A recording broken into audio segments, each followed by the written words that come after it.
Good morning, everybody. Hope you're doing great wherever you're watching from. Today we're talking about one of the more brutal reversals of fortune this entire war has produced.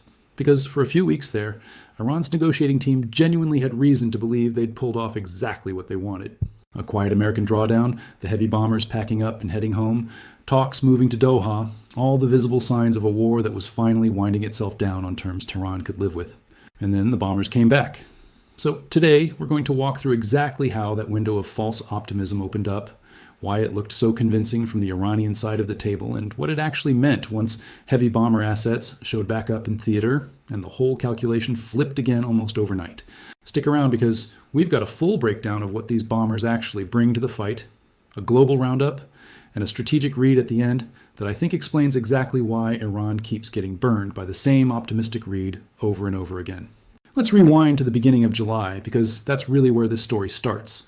All 6 B-52 Stratofortress bombers that had been stationed at RAF Fairford in the UK left British soil, splitting into 2 separate departure waves of 3 aircraft each. Now, for anyone who's been tracking this war closely, that is not a small signal. Having those bombers forward based in England instead of flying all the way from bases back in the continental United States cuts flight times dramatically, reduces wear and tear on the airframes and the crews, and lets the Air Force generate a much higher sortie rate against targets inside Iran. Pulling all 6 of them out at the same time and doing it publicly enough that aviation photographers on the ground were able to capture the departures on camera was about as visible a signal as Washington could send without issuing an official statement saying the war is winding down. And the timing lined up almost perfectly with indirect talks that were happening in Doha under Qatari and Pakistani mediation, with both sides working through pieces of what had been called the Islamabad Memorandum of Understanding, building off an earlier framework from a summit in Lake Lucerne. Qatari and Pakistani officials put out a joint statement at the time describing positive progress on those talks. So if you're sitting in Tehran watching all of this unfold, you've got the optics of a de-escalating military posture and a diplomatic statement using the words positive progress landing in the same news cycle. That's exactly the kind of signal a negotiating team wants to see, and exactly the kind of signal that's very easy to misread as more decisive than it actually is. Here's the problem, and it's a problem that I think Iran's negotiating apparatus has run into more than once throughout this entire conflict. Optics are not the same thing as substance, and a partial drawdown is not the same thing as an actual settlement. Even in the reporting from that period, there were people close to the talks pointing out that the 2 days of discussions in Doha were mostly focused on maritime traffic through the Strait of Hormuz and financial incentives for Iran, the easier pillars of that initial June agreement, rather than the genuinely difficult topics that framework was supposed to eventually tee up. And the hardest topic of all, the one that never actually got resolved through any of this, was the future of Iran's nuclear ambitions, and what happens to its remaining stockpile of enriched uranium. You can pull bombers out of a forward base and still leave the single most dangerous unresolved issue of the entire war completely untouched. Those 2 things are not contradictory. They're actually a pretty normal pattern in stalled negotiations, where the easy wins get worked through first to build momentum and goodwill, while the genuinely hard question just keeps getting pushed to the next round. But if you're a negotiator trying to sell a win to your own leadership back home, easy wins and visible bomber withdrawals are exactly the kind of material you'd want to build that story out of, even if the substance underneath it is a lot thinner than the headline suggests. And there's an even more important detail buried in that same reporting that I think tells you almost everything about how seriously this drawdown should have actually been taken. While the B-52s left, a dozen B-1B Lancer bombers stayed behind at Fairford. That's not a full withdrawal, that's a partial one, and the aircraft that remained still represent a very real, very fast, very lethal strike capability sitting right there in theater. The entire time, the talks were supposedly making positive progress. Reporting at the time actually flagged this directly, noting that whether those remaining B-1s eventually left too would probably say more about how the Doha talks were really going than any official statement coming out of either government. In hindsight, that's exactly the tell it turned out to be. The B-52's leaving wasn't a ceasefire commitment. It was a temporary repositioning that happened to coincide with a diplomatic push. And the moment that diplomatic push failed to produce anything durable, the fundamental military posture underneath it was always there, waiting to come right back. So let's talk about how it actually fell apart, because the unraveling happened fast once it started. Those indirect talks in Doha concluded without any real progress toward a permanent resolution, and despite the volatile ceasefire technically remaining in place on paper, the US and Iran ended up exchanging fire with each other again within a matter of weeks. By the end of July, Iran attempted what US Central Command described as a surprise attack on American forces, missiles fired directly at US positions, breaking from the pattern that had defined most of this conflict up to that point, where Iran had mostly been reacting to American strikes rather than initiating something of its own. Every single one of those missiles got intercepted. 0 got through. And the American response landed within about a day and a half. A heavy wave of strikes hitting dozens of Islamic Revolutionary Guard Corps targets across the country, command centers, missile and drone production and storage sites, coastal surveillance and defense installations, and maritime capability targets, all struck in a single coordinated operation. That's the moment the entire narrative Iran's negotiators had been quietly building around a de-escalating, winding down conflict completely collapsed, replaced almost overnight by exactly the kind of sustained bombardment that the July drawdown had seemed to be signaling an end to. And this is where the bombers actually come back into the story directly, because heavy bomber capability, the kind that had just spent weeks flying home from Fairford, is precisely the tool built for exactly the target set that got hit in that response wave. Command centers, missile production facilities, hardened storage sites, these are targets that benefit enormously from the massive payload a strategic bomber can deliver in a single sortie, as opposed to the more limited munitions load you get from fighter aircraft or a single cruise missile launch. Throughout this war, CENTCOM's own briefings have described exactly this dynamic. Bombers hunting mobile ballistic missile launchers and striking command and control nodes with what officials at one point described as nearly total impunity, because months of earlier strikes had already degraded so much of Iran's integrated air defense network that the country's skies simply couldn't put up a credible threat to a slower, non-stealth aircraft flying at high altitude anymore. When those bombers came back into the regional picture as the ceasefire fell apart in late July and early August, they weren't walking back into a contested environment.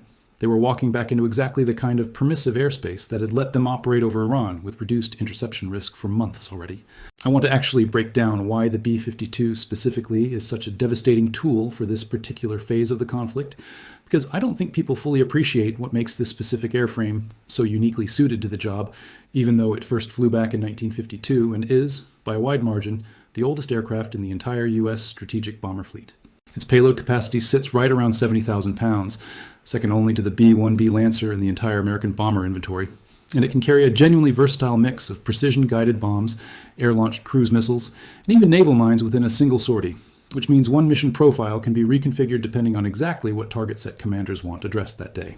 But the real advantage, the thing that actually separates the B-52 from every other bomber in the fleet, is range. It can fly close to 9,000 miles without needing to refuel, and with tanker support, it can circle basically the entire globe. That kind of range means the aircraft doesn't have to be forward deployed at all to remain relevant. It can launch from bases back in the continental United States, from places like Minot or Barksdale, and still reach targets deep inside Iran, refuel over friendly airspace along the way, and deliver the exact same devastating payload it would have delivered flying out of a much closer forward base like Fairford. That's precisely why pulling the B-52s out of England was never actually the disarming signal it might have looked like on the surface. The aircraft went home, but home was never actually out of range. Before we keep going, I want to take a quick second to talk about something that's become a genuinely important part of how I get through days like this one, sitting here for hours cross-referencing footage and verifying reports and building these breakdowns for you guys. I built something called Ridgeline Focus a while back, and it came out of a simple problem I dealt with for years in the cockpit. There's no version of a coffee break in the middle of a mission. You need to walk in sharp and stay sharp for hours without a crash, and without your hands shaking from some garbage energy drink you chugged an hour before a brief. So I put together a clean focus blend, real ingredients, no junk, formulated with the same mindset I used to bring to mission prep, and it's genuinely what I use every single day putting these videos together. If you want to check it out, the link's in the description, and signing up for the email list is completely free. You'll get notified the second new batches drop, and you'll get a short weekly rundown of everything we're tracking so you never miss anything important. All right, let's get back into it.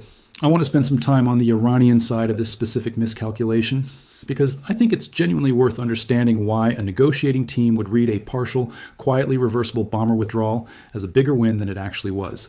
Put yourself in the position of Iran's negotiators for a second.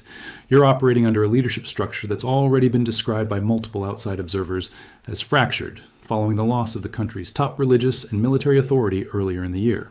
You need something, anything, that you can bring back to whatever remains of that leadership structure and describe as tangible progress, because the alternative is admitting that months of grinding losses haven't produced any meaningful concession from the American side at all. When 6 B-52s visibly leave a forward operating base, and Qatari and Pakistani mediators put out a joint statement using phrases like positive progress, that is exactly the kind of material a negotiating team under pressure to deliver something is going to grab onto and amplify, whether or not the underlying substance actually justifies that level of optimism. This isn't a uniquely Iranian failure mode either. It's an extremely common pattern in any high-stakes negotiation happening under severe domestic pressure.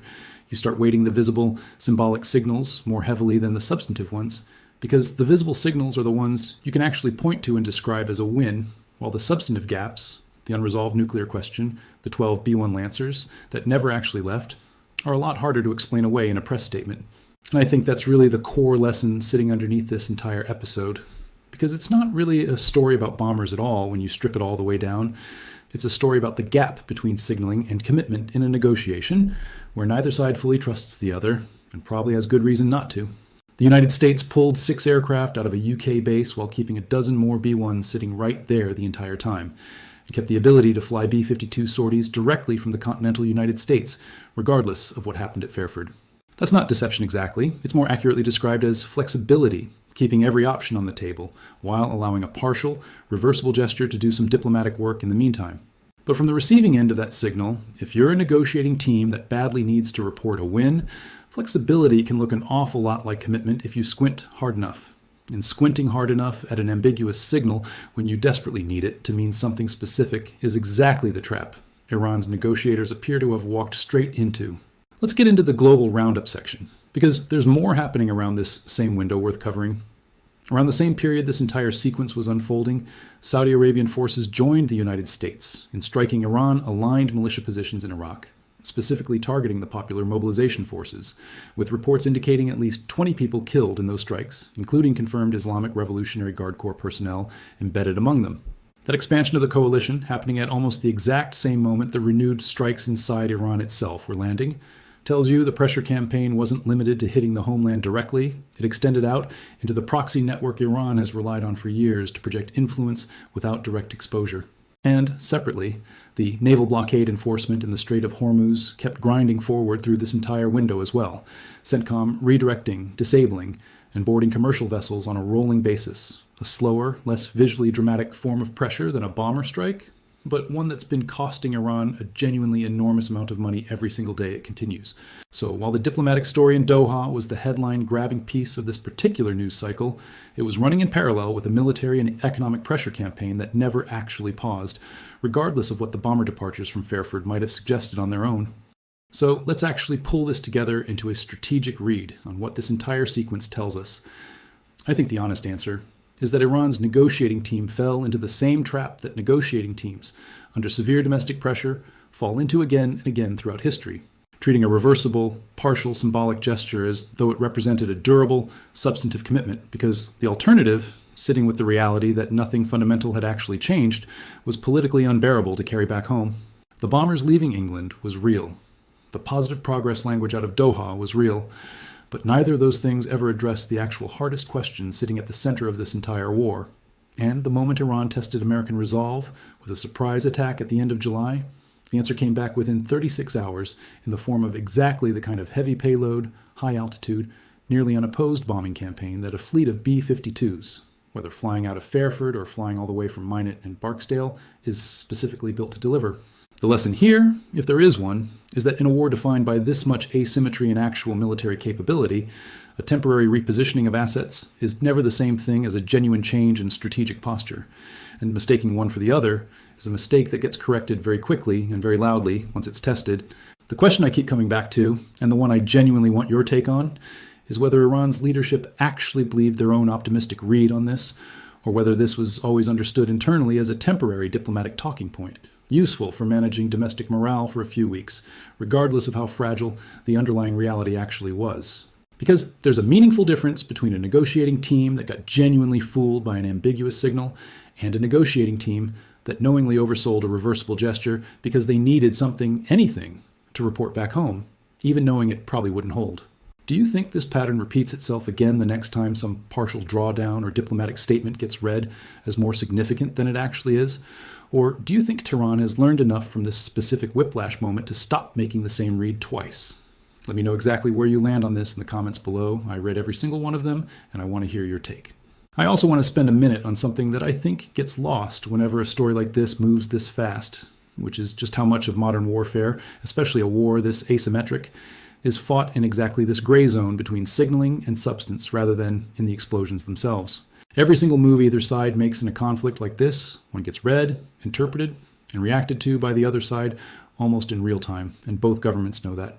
Every bomber departure, every diplomatic statement using a phrase like positive progress, every partial troop drawdown is being crafted with an awareness that it's going to be picked apart and analyzed for what it signals about future intentions, not just what it accomplishes on its own. That's part of why moments like this one are so genuinely useful to actually study closely, because they show you the machinery underneath the headlines, the way both sides are constantly trying to manage perception on top of managing the actual military and diplomatic reality, and the way those two layers can drift apart from each other just enough to produce exactly the kind of costly miscalculation we watched play out here. One more thing before we wrap up here. If you want the deeper technical background on how a strategic bomber campaign like this actually gets planned and sequenced, how targeting priorities shift once air superiority gets established, and what it actually takes operationally to fly a heavy bomber sortie across a contested region and back, I go into a lot more of that in my book, Combat Clarity, along with some stories from my own time in the cockpit that tie directly into how you make high-pressure decisions when the information in front of you is incomplete and the other side is betting that you'll misread it. You can find it at the link in the description. There's a limited run of signed copies available right now while supplies last. And once those are gone, that's it. So if that's something you're interested in, I'd grab one sooner rather than later. Either way, whether you pick up the book or not, thank you for spending this much time with me today working through what's honestly one of the more layered strategic stories to come out of this entire war. If you found this useful, go ahead and hit subscribe so you don't miss the next breakdown, because I don't think this is anywhere close to the last time we're going to see this exact pattern play out. A quiet drawdown, a hopeful read from Tehran, and then the bombers showing back up right on schedule. Follow me on X and Instagram. I'm posting updates on this almost daily as new information comes in, and I'll see you in the very next video.